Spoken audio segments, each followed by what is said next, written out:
went to yoga once a week, sometimes went out to dinner with colleagues, and in her free time wrote a column for a city magazine.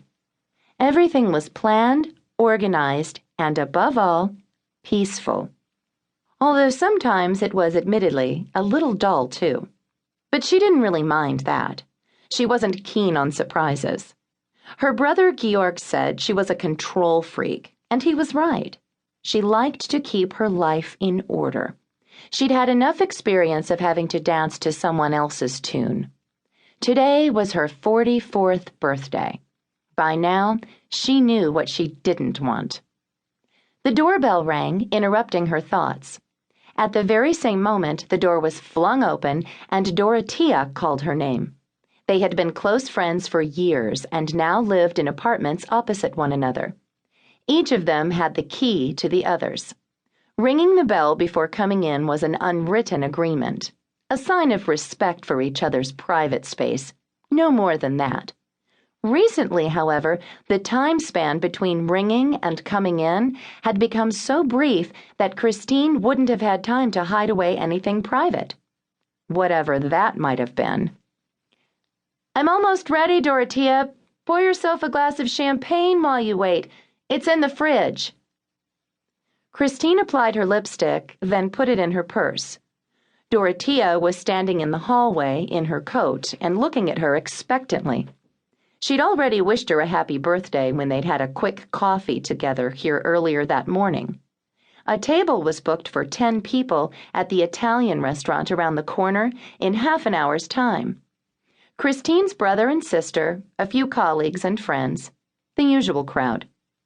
Christine's enthusiasm for birthdays was limited, at least when it came to her own. Dorothea was wearing a new skirt under her coat, green velvet, a low-cut top to go with it, and heels to top it all off. Christine's look was just as surprised as the one Dorothea was giving her. Dorothea reacted more quickly. "Come on. It's your birthday. Do you really have to wear jeans and a gray roll-neck sweater?" "Firstly, I'm cold. Secondly, the pullover is new and was expensive. Thirdly, we are only going to the Italian place. And fourthly, I don't understand why you're so dolled up. But if it makes you feel better, I'll put a blouse on and freeze my butt off for you." Dorothea rolled her eyes. "So, first of all, it's cold in here because you've got all the windows open. Secondly, you can't tell the pullover's new because it looks exactly like the other 3 you already have. Thirdly, we have a small change of plans when it comes to the Italian place. And fourthly, I'm dolled up because it's your birthday, sweetie." Christine stared at Dorothea. "What do you mean, a small change of plans?" Dorothea ran her hands through her dark locks in front of the big mirror. "I mean, we are not going to the Italian place anymore. Now don't get all worked up, just relax." She looked at Christine, who was looking bewildered in the mirror.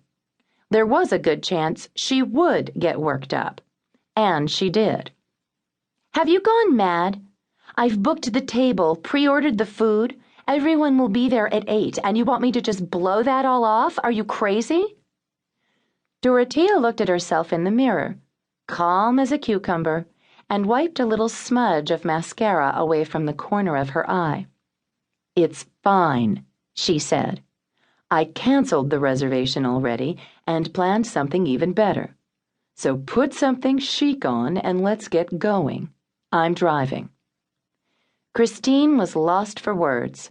She couldn't stand birthdays, and she hated surprises just as much as she did people changing existing plans. Dorothea knew that. And despite that, she was doing something like this on the spur of the moment. Christine tried to stop herself from getting annoyed and took a deep breath.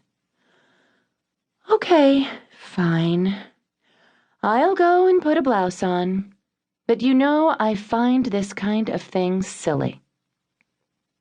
She disappeared into the bedroom. Dorothea watched her go, feeling a prick of doubt. "It'll be fun," she told herself. 10 minutes later, they were sitting in Dorothea's Mini.